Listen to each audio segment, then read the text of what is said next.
अस्सलाम वालेकुम नाजरीन, आज आपके साथ कुछ अहम बातें जो हैं वो डिस्कस करनी है। एक तो ये कि हम काफ़ी अरसे से जो थे इसके ऊपर बात कर रहे थे। इमरान खान का जो तौहीन अदालत का केस चल रहा है, जिसमें उन्होंने जो जुडिशल मजिस्ट्रेट थी जज ज़ेबा, उनको उन्होंने धमकियां दी थी जलसे के अंदर, और उनको कहा था कि हम तुम्हारे खिलाफ कार्रवाई करेंगे, जो कि उन्होंने बाद में ये बात कहने की कोशिश की कि हमने तो लीगल कार्रवाई की थी। लेकिन मसला ये था कि वो लीगल कार्रवाई नहीं थी, इमरान खान ने उनको धमकियां दी थी और कहा था कि तुम्हें हम छोड़ेंगे नहीं, तुम्हें शर्म आनी चाहिए। और बाद में वो उसको जस्टिफाई भी करते रहे। पहले भी वो अदालत के अंदर उनका केस चला तो अदालत ने उनको 7 दिन दे दिया। अदालत ने कहा कि ठीक है जी, आप 7 दिन के बाद सोच समझ के जवाब दें। और उनका कहना ये था कि इमरान खान को जो है संगीनी का एहसास नहीं हो रहा कि ये मुकदमा है क्या। तो और अदालत के बड़े सख्त रिमार्क्स थे। हम अतर मिनुल्लाह साहब जो है वो हमेशा जुडिशल रिस्ट्रेंट का मुजाहरा करते होते हैं, और खासतौर पे तौहीन अदालत के जो केसेस होते हैं वो तो उनके बारे में तो वो सख्त रवैया रखते भी नहीं। बाबर सत्तार साहब का भी यही मामला था, क्योंकि हमने देखा था जब फवाद चौधरी वगैरह का और असद उमर का, शीरी मजारी वगैरह का केस आया था, तो बाबर सत्तार ने उस केस को मिनटों में फारिग कर दिया। फिर अभी जब इमरान खान अदालत में पेश हुए तो बड़ी दफ़ा उन्होंने कहा कि मैं खड़ा होकर बात करना चाहता हूँ, तो जजेस ने उनको इजाज़त नहीं दी। उन्होंने उनको कहा कि नहीं जी, आपके वकील को हमने सुन लिया है। जो उनके मामनीन थे उस अदालत के जो मामनीन थे उनमें मुनीर मलिक थे, मखदूम अली खान थे। उन्होंने भी जजेस को कहा कि जी आप जुडिशल रिस्ट्रेंट का मुजाहरा करें, कार्रवाई ख़त्म करें, क्योंकि ये 2013 में भी एक दफ़ा, 14 में भी हो चुका हुआ है, जब इमरान खान ने इल्ज़ामात लगाए थे इफ्तिखार चौधरी के ऊपर कि इन्होंने इलेक्शन रिग किए हैं, क्योंकि उस वक्त जो आरओज वगैरह थे वो सारे जुडिशल डिपार्टमेंट से लिए गए थे। तो उन्होंने कहा कि जब इफ्तिखार चौधरी ने नवाज लीग के साथ मिलकर जो इलेक्शन वो रिग किए, तो उस वक्त इनके वकील मुनीर मलिक थे, और उन्होंने जज को कहा कि जी आप जुडिशल रिस्ट्रेंट दिखा, तो उनको एक वार्निंग देते हुए ये जो केस ख़त्म कर देंगे। लेकिन उसके बाद भी इमरान खान साहब जो थे वो बाज नहीं आए, बल्कि कल सीनियर सहाफ़ी बता रहे थे हामिद मीर के वो तो साकिब निसार के खिलाफ भी, अगर आपको याद हो, जिस वक्त साकिब निसार की अपॉइंटमेंट हुई थी तो इमरान खान ने कहा था कि नवाज लीग का अपना बंदा जो है वो आ गया है, और फिर उस अपने बंदे ने जो कुछ नवाज लीग के साथ किया वो सबके सामने है। तो एक ऐसा अपना बंदा था। बहरहाल उस वक्त भी वो उनके खिलाफ प्रेस कॉन्फ्रेंस करने लगे थे, लेकिन उनको रोक दिया गया। उनके साथियों ने उनको मशवरा दिया, लेकिन कुछ जो लोग थे पॉलिटिकल माइंड, उन्होंने उनको रोक दिया कि भाई आप ये क्या करने लगे हैं।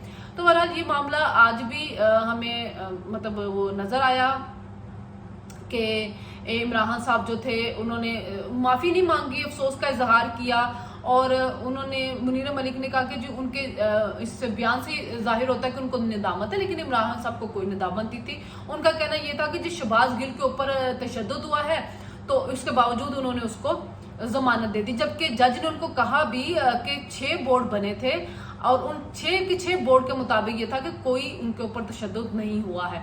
अगर कोई तशद्दुद हुआ होता, जज ज़ेबा के सामने कोई रिपोर्ट आई होती, बल्कि बताया ये जाता कि जिस जज ज़ेबा के सामने पेश किया गया, तो उससे पहले जब वो अडियाला जेल में गए थे तो वहां पे इनके अपने वजीर दाखिला ने कहा कि शहबाज गिल जो थे उसने अपना मेडिकल जो इंक्वायरी थी वो करवाने से इनकार कर दिया था। तो ये तो इनके सारे झूठ इनके अपने गले पड़े। लेकिन इमरान का मसला ये कि वो झूठ पे झूठ जो है ना वो बोलते रहते हैं। अब कल भी वो सलाबजदगान को लेके लगे हुए थे कि जी ये तो जा ही नहीं सकते सलाबजदगान के दरमियान में इंटरव्यू देते हुए, क्योंकि अवाम इनको छोड़ेगी नहीं। जबकि हम देख रहे हैं कि शहबाज शरीफ साहब भी जा रहे हैं, बिलावल भुट्टो भी जा रहे हैं, अवाम के अंदर मरियम नवाज भी जा रहे हैं, खान साहब कहीं नजर नहीं आ रहे हैं। खान साहब ने एक फिजाई दौरा किया और उसके बाद सखर गए, जहाँ पे उन्होंने 12 लोगों को खाना खिलाया, और 25 लोग जो फोटोग्राफर थे वो जश्न मना रहे थे उन बेचारे मजलूम लोगों को जो खाना खिलाया था इमरान खान साहब की तरफ से। और अली जैदी साहब जो थे टिश्यू पेपर के अंदर जो थे ना उनको चावल डाल डाल के दे रहे थे। तो झूठ बोलना जो है ना वो खान साहब का वतीरा, वो झूठ पे झूठ जो है वो बोलते रहते हैं। और उन्होंने कहा जी मैंने इनकलाब ले आया और मैंने लोगों की आंखों में जो देखा है, तो उनको लगता है कि मैं जिस दिन जेल गया तो मुल्क तलट पलट करके लोग रख देंगे। ये उनकी सोच है, क्योंकि उनको जलसों में, और हालांकि अभी मुल्तान का जलसा हमने देखा फ्लॉप हुआ है, पेशावर का जलसा हमने देखा फ्लॉप हुआ है, चिश्तिया का जलसा कुछ उनका बेहतर था। बहरहाल आज उन्होंने गुजरांवाला में भी खिताब करना है, और उसके अलावा उन्होंने जगह जगह इज़हार यकजहती के लिए भी लोगों को कॉल दे दी है। तो हम बात कर रहे थे कि तौहीन अदालत के केस की। तो अब सुना ये गया कि इमरान के जो वकील हैं उन्होंने इमरान साहब को मशवरा दे दिया कि आप गैर मशरूत माफ़ी मांग लें। जज भी यही चाह रहे हैं, और उन्होंने कहा भी है, केस के दरमियान रिमार्क्स भी दिए थे कि अगर किसी भी मौके पे हमें लगा कि इन्होंने माफ़ी मांगी है तो हम उसको कंसीडर करेंगे। तो इतनी बड़ी कंसेशन मिल रही है। हालांकि इमरान खान साहब का और निहाल हाशमी का केस एक ही जैसा है, लेकिन निहाल हाशमी को माफ़ी मांगने के बावजूद भी माफ़ नहीं किया गया था, वो जेल भी गए थे और नाहल भी हुए थे, सेनेटर थे वो। और बाकी तलाल चौधरी और दानियाल अजीज किस किस की मतलब बात करें कि माजी के बहुत से ऐसे किस्से, लेकिन फिर भी इमरान खान साहब को बड़ी रियायत मिल रही है।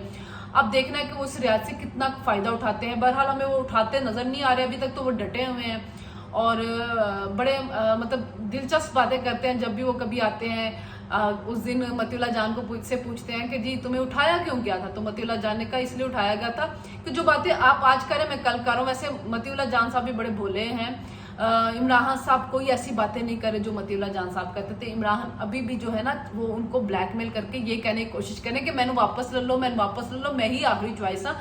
वो उनको यही कह रहे हैं कि आइन से मावरा होके काम करें, मेरे लिए चीजें मैनेज करें, जबकि मतीउल्लाह जान की सारी जंग आइन और रूल ऑफ लॉ के लिए है। तो इमरान खान की जो बातें हैं और जो इमरान के जो कर रहे हैं वो कहीं पे भी वो आइन और रूल ऑफ लॉ के लिए नहीं, वो सिर्फ अपनी जात की सियासत कर रहे हैं। और मेरा अपना ख्याल है कि इमरान खान तौहीन अदालत पे वो कह रहे हैं कि जी मुझे टेक्निकली -1 करने की कोशिश की जा रही है, तो आपके मुंह में अपोजिशन तो आके नहीं अल्फाज डालती ना, वो तो नहीं आपको कहती कि जाके जज को धमकियां दे। और उसके बाद कल चीफ इलेक्शन कमिश्नर को फिर आपने कह दिया कि इतना घटिया बंदा है। चीफ इलेक्शन कमिश्नर का ओहदा जो है आपको पता है कि तौहीन इलेक्शन कमीशन के ऊपर भी केसेस हो जाते हैं, और आप ही के लोगों के ऊपर हुए भी हैं, फवाद चौधरी पे, आजम सवाती पे, और फिर उन्होंने जाके इलेक्शन कमीशन से माफी मांग ली थी और वजीर थे उस वक्त वो। तो आपको खतरा है असल में टेक्निकली माइनर इससे नॉकआउट होने का नहीं, आपको खतरा ममनुआ फॉरेन फंडिंग केस से, क्योंकि आज आपके जो तारिक शफी साहब हैं वो पकड़े गए हैं और उनसे IFIA जब सवाल कर रही है वो सवालों के जवाब नहीं दे पा रहे। तारिक शफी साहब के अकाउंट के अंदर भी जो वुडन क्रिकेट लिमिटेड से कंपनी से पैसे आए हुए हैं, और FIA ने कहा कि जी हाँ या ना में जवाब दे रहे हैं, कोई अभी तक मुतमिन नहीं कर पा रहे हैं। और आपके जिन जिन लोगों के अकाउंट जिनसे आपने लाताल्लुकी का इजहार किया, बाद में पता चला आपके लीडरान ये असद कैसे, कासिम सूरी, अली जैदी वगैरह, और इनके ये जो अकाउंट थे आप ही के दस्तखत से खोले गए, जिनमें लाखों रुपए आया, लाखों रुपए निकाला गया। वो सारे हाईकोर्ट के पीछे पीछे छुप रहे हैं। कोई सिंध हाईकोर्ट से स्टे ले रहा है, कोई पेशावर हाईकोर्ट से स्टे ले रहा है। महमूद रशीद भी इसमें शामिल है, क्योंकि उनको पता है कि हम FIA को वो मुतमिन नहीं कर पाएंगे। और इमरान के मजीद भी 2 अकाउंट निकल के हैं जो इमरान ने खुलवाए थे, उनमें भी लाखों रुपए आए। बड़े हमने पहले भी आपको इस पर बड़ी बात की कि मकसूद चपड़ासी जो है वो असल में तो है इमरान खान साहब के, निकलेंगे तो उनके। और क्योंकि बहुत से ऐसे लोग हैं जिनके ID कार्ड यूज करके इन्होंने ट्रांजैक्शनें की हुई हैं, जब उन लोगों से जाके FIA ने तहकीकात की है तो उन्होंने कहा जी हमारी तो तनख्वाही इतनी नहीं है, तो हम लाख रुपए तहरीक इंसाफ को कैसे दे सकते थे। एक्चुअली इलेक्शन कमीशन का जो स्कोप था वो बड़ा लिमिटेड था, FIA का जो स्कोप है बड़ा वास्ट है। तो FIA जो है वो अब तहकीकात कर रही है, हर चीज को जब माइन्यूटली देख रही है तो बहुत कुछ सामने आ रहा है। तो इमरान को अक्सर में फंसने का वहां से चांस है, लेकिन उनको आदत है एक बयानिया बनाने की, तो वो बना इससे रहे तौहीन अदालत से। मेरा अपना ख्याल है कि उनको तौहीन अदालत में नाअहल नहीं करना चाहिए, ना जेल भेजना चाहिए। जिन केसों में फंसते ना, तोशा खाना, ममनुआ फंडिंग, उनमें को पकड़ना चाहिए। और अभी तो जो सैलाब ज़दगान के $5 अरब का उन्होंने दावा किया हुआ कि आए हैं, हालांकि वो प्लेजेस हैं, अभी तक पता नहीं कि वो कितने आगे तो कहाँ इस्तेमाल हुए पता नहीं है, और ना उन्होंने कोई दिखाई है लोगों को अपनी बैंक की स्टेटमेंट के इनके अंदर इतने आगे। और अगर आपको याद हो 2010 के सैलाब के अंदर भी इमरान साहब को $4 अरब आए थे, और उस वक्त भी उन्होंने 100 देहात बात करने थे। वो 100 देहात कहाँ पे हैं, कहीं पे भी नहीं। कभी उनसे पूछो उनके पास कोई जवाब नहीं होता, कोई ऑडिट रिपोर्ट दिखाते पता नहीं, वो देहात दिखा दे वो भी नहीं दिखाए जाते। तो अब ये 5 अरब भी आ गए, इसमें से 5 अरब में से 1 अरब जो है वो उन्होंने सखर में भी लगाने हैं। तो अब देखते हैं ना कि सखर में कितने पैसे लगते हैं। अभी तक तो हमें कहीं पे लगते हुए नजर नहीं आ रहे। तीतर बटेर जरूर खाए जा रहे हैं, और पंजाब के जो वजीर आला है वो गाड़ियां जरूर मंगवा रहे हैं कौमी खजाने से।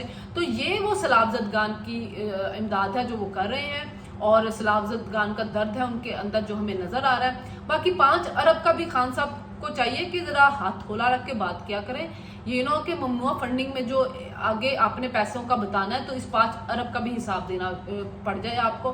फिलहाल तो 5 अरब जो है वह कहीं लगता नजर नहीं आया, और अभी तक उस 5 अरब में से 1 अरब भी कहीं लगता नहीं नजर आया, बल्कि मैं 1 करोड़ भी कहूंगी कि अभी तक हमें कहीं लगता नजर नहीं आया। तो अब खान साहब ने कहा कि मैं 1 हफ्ते के बाद दोबारा टेलीथॉन करूंगा, तो देखते हैं कि उस टेलीथॉन में कितने प्लेजेस किए जाते हैं, क्योंकि मुझे तो ये लग रहा था कि ये साथ वाले कमरे में बिठा बिठा के लोगों से प्लेजेस करवा लिए गए हैं, क्योंकि जब कुछ होता है तो वो सामने नजर भी आता है।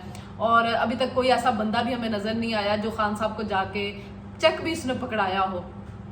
शौकत खानम के लिए हम देखते थे ना, और जब पहले खान साहब ने पैसे इकट्ठे किए थे तो हम देखते थे लोग, बिजनेस कम्युनिटी आती थी और आके खान साहब को पैसे देती थी। तो आने वाले दिन जो है बड़े दिलचस्प हैं इमरान खान साहब के लिए, क्योंकि उसमें बहुत सी चीज़ें जो आहिस्ता आहिस्ता उनकी खुलती जाएंगी, सामने आएंगी। तो देखते हैं कि फिर आने वाले दिनों में क्या होता है, उसका आपको अपडेट करते रहेंगे हम।